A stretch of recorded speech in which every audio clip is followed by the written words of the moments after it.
What is up, Insaners, and welcome to another video of the Fantasy Premier League 2022-23 season. In this one, guys, we're gonna talk about why we should wildcard in Game Week 21, along with covering some of the best wildcard drafts for Game Week 21. So if you like the video today, guys, make sure to hit the like button. Also subscribe to the Insanely Football YouTube channel for more FPL content. And with that, let's start today's video. Now, before we get into the drafts, I think it's important to take a step back and understand why we should use the wildcard chip in Game Week 21. Now, if you are far off from your ideal team, if you feel that you do not have the right set of players, in majority you don't like the players in your FPL team, and if you want to change a lot of those players, I think taking a lot of hits doesn't make any sense. It's easier to get that wildcard in place. You press that wildcard button, set up your team at least for the short to medium term, and then reap the benefits from it. Another reason for using the wildcard is basically balancing double and blank game weeks. Now, this comes with a huge caveat because we do not have information, or at least confirmed information, in terms of which are the blanks and double game weeks in the near future. We have an idea, we have some inkling in terms of Game Week 22 becoming a double game week for teams like Man United. Then there's also a possibility of a blank game week for teams like Man United and Newcastle. So there is certain information that we can keep in mind, but this is still not confirmed yet. Now, in case if you want to change your team structure, maybe if you're playing with 3 forwards, maybe if you're playing with 2 forwards or a 4th midfielder, and now you want to go towards a 5-man midfield, then you'll possibly have to make a couple of moves, maybe even more if your money is tied up across the pitch. And in that case, using the wildcard becomes a lot more easier, guys. You can easily play that wildcard button and get your team sorted in just one click, and you don't have to take hits for it. Now, one final thing to check before we get into the drafts for Game Week 21, guys, is that there's a possibility of a blank game week coming up very soon.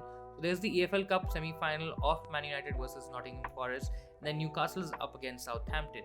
Now, assuming that Man United and Newcastle, they both win their respective games, there's a possible blank Game Week 25 for both teams. So Man United is playing Brentford in 25, and then Newcastle is playing Brighton Game Week 25. So both these fixtures can be basically blank fixtures, and then United and Newcastle will have blank game weeks. So when you're building your wildcard team from Game Week 21 onwards, guys, I think it's important to note that teams like Man United, Newcastle, Brentford, and even Brighton, they can blank in the near future, and you consciously make a decision in terms of which direction you want to go. Do you want to go all out attack with these teams because these teams have decent fixtures and have some good FPL options, or do you want to go for some balanced approach, maybe a safer approach where you balance the risk and you go for players from other teams and even out the risk? Now let's move to the first draft here, guys. In terms of this draft, we have 2 players from Man City. So we have KDB and Haaland. We do not have a third Man City option right now. We have that spot open. Now, in case if we have some information in terms of which defenders nailed for Man City, maybe a Stones, maybe a Diaz, maybe some other options like an Ake or an Akanji, we can easily go for one of these options and basically take out one of the defenders out there. In terms of defense, guys, we've gone for an Arsenal defender. Then we also have a double up on the Newcastle defense, guys. I think there's great value in a Botman. Trippier is pretty much must have, so you possibly would not want to let go of him. Then other options include Shaw, I think, who's also a great pick. And then we have Bueno, who's a cheap option at 3.9 million. And he's a fixture in Game Week 25, so that covers it off really well. In terms of midfield, we've gone for a double up on Arsenal. We have Odegaard and Saka in attack. Both options are pretty solid. I think they're better options than Martinelli. Martinelli has decent numbers, maybe even better numbers than Saka, but Saka has been outperforming his numbers. He has been getting a lot of returns, plus he's also on penalty, so I think Saka is also a great option to double up with Odegaard. We only have a single attacker from Man United, and we'll talk about other attackers, other options in subsequent drafts here as well. But we have the informed Rashford. Yes, he did blank against Crystal Palace, but I think he's still a good pick. He's been scoring a lot, he's been getting a lot of goals, a lot of good FPL hauls. I think that should continue in the near future as well. Talking about a 5th midfielder, guys, and this is where a lot of options kind of open up.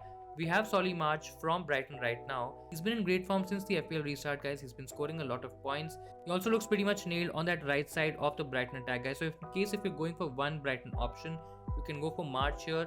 Coming to a forward line now, guys. Tony is basically the 3rd striker in this team, in this draft. He has decent fixtures, he's also been in great form. Then Harry Kane is basically there as a safe cover, guys. He's the only Tottenham attacking option that I'll possibly recommend right now. But in case if you're going safer, in case if you're going for one Tottenham player, I think Harry Kane is the one to go for. He has looked pretty elite in attack, guys. In case if you don't want to take a lot of chances, I think Harry Kane should definitely be in your draft. Then of course Haaland, I'm not going to cover a lot. I think he's a pretty much must have, a great captaincy option for most weeks as well. Now if you can't afford this team, basically you can go for Martinelli in place of Saka. I think Odegaard definitely looks like a must buy right now, at least from the Arsenal point of view, Arsenal attacking point of view, to be honest. And also if there's any news around KDB, maybe he's picked up some injury, maybe he's supposed to get a rest very soon, something like that, You can also go for one of Foden or Mahrez, both are slightly riskier options at the moment, and you'll see what happens with each of them. I think they can still represent some decent value. Now, in case if you want to go a bit differential, you can go for Nketiah instead of Tony as your third forward. But that is also a certain way to save money, and that money can be properly utilized in your defense or even in your midfield. I highly doubt the possibility, but if we get some information around the Man United double before the deadline, I think you can also look at Weghorst, for example. He started the last game for Man United against Crystal Palace, and I'm expecting him to get more minutes considering how Martial is always injured, guys. He's never fit, and I don't even think he's gonna get more than 50-60 minutes even if he starts a particular game. So there's a lot of potential for Weghorst as well. So this is a pretty standard draft, guys. Now, in case if you are worried about players like Shaw, the Newcastle double up in defense, then there's Rashford, Tony and Solly March as potential blank game week players in Game Week 25, guys. You can maybe lower the risk by going for some other options. Let's talk about different options and a different draft as a second draft for this wildcard. Now, this team is basically an assumption that Man United has a double in Game Week 22. We've also assumed that Leeds has a double. In case if Leeds don't double in Game Week 22, maybe Brentford is doubling, and I think when Brentford is doubling, Tony pretty much covers their double game week. In this draft, guys, the defense is similar to the first draft. Instead of doubling on the Arsenal mids, basically Fernandes comes in for the double game week 22, guys. He had a great double game week in Game Week 20, and I think there's a lot of potential with Fernandes. He's been playing with a lot of attacking impetus, guys. He's been free since Ronaldo has left. We know that he creates chances for fun, and he's also started scoring goals. So I think he's a complete package. He's a bit tricky to get because you'll possibly have to make certain downgrades. But I think it's a decision between him and Kane, and I think Bruno Fernandes right now looks like the slightly better option. Now, don't get shocked or surprised, we have Rodrigo from Leeds, guys. Now, this is the scenario where Leeds are doubling. Now, in case if they don't, then Rodrigo basically goes out and you can get in a Brighton midfielder. You can even go Andres Pereira in case if you want to go safer, and if you don't want to take a chance with a Brighton option. Among our forwards, I think Tony, irrespective of the double game week, I think he's a great pick. He has decent upcoming fixtures. Now, if Leeds double, you can even go for Wilfred Gnonto as your third cheap striker option, and you can keep that additional money in the bank to make certain upgrades elsewhere. Now, let's look at the third draft, guys. Now, this is a slightly risky, more attacking draft. Now, this is a good draft if you want to go against the crowd. This also takes care if Man United and Newcastle blank in Game Week 25, guys. You do not have a lot of options who are basically blanking in Game Week 25. You take advantage of the Man United double in Game Week 22 and then ease off the Man United assets post a double. So basically you kind of get rid of Fernandes or even Shaw for that matter. A triple Man City attack with both Foden and Mahrez is definitely slightly risky because you're not covering the most nailed option in the Man City attack. In the Man City midfield as Kevin De Bruyne, but you're going for two slightly riskier options. So we're playing a bit of a money ball situation here, guys, and that could absolutely fail. In case you feel that Man City options carry a lot of potential, I think the combination of Mahrez, I hardly have seen any managers, any teams going for this combination, and this could be a great route to gain rank. Now, Nketiah can become Tony if you have additional funds. That's also an option, and one of Mahrez or Foden can become Saka if you want to go a little bit safer. So that's the option here, guys. So the main concern with this draft as well, I mean, that could be a concern, is that you'll possibly have about 4 to 5 players who will be blanking in Game Week 25. If you don't want to take any chances, guys, if you want to go for a more balanced stream, now this is the draft to go for. We have the fourth draft in this video where we are assuming that Man United and Newcastle players, they blank in Game Week 25. Now the defense is pretty much as the last draft. We have Mings in just because of the fact that he has a fixture in Game Week 25 and he can give us at the bare minimum appearance points, guys. So that's the reason he's here. Then we have Shaw, White, Trippier and Bueno. In terms of the midfield, we've gone for Kevin De Bruyne, Saka, Rashford and Odegaard. We also have Pereira, so we do not have any options apart from Rashford, who can miss the Game Week 25 fixtures, guys. So that's pretty much solid.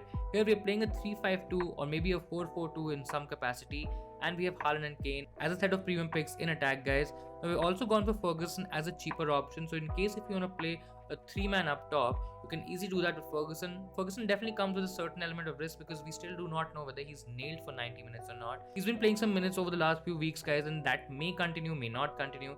It's still a bit of a risk, but then again at 4.5 we're not really investing a lot of money, and I think he's a lot better than any of the options who do not play regularly for their teams, especially in that cheaper price bracket. So I think this team is pretty much balanced. In case you want to shift Ferguson to a different option, guys, maybe you can go for a Mitrovic as well, who has a fixture in Game Week 25, so that also is an option.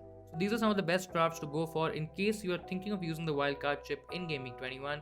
Do let me know what you think about these drafts in the comment below, guys. In case if you liked the video today, in case if you found it useful, make sure to hit the like button as well. Subscribe to the Insanely Football YouTube channel for more FPL content. Thank you so much for watching, and I'll see you guys in the next one.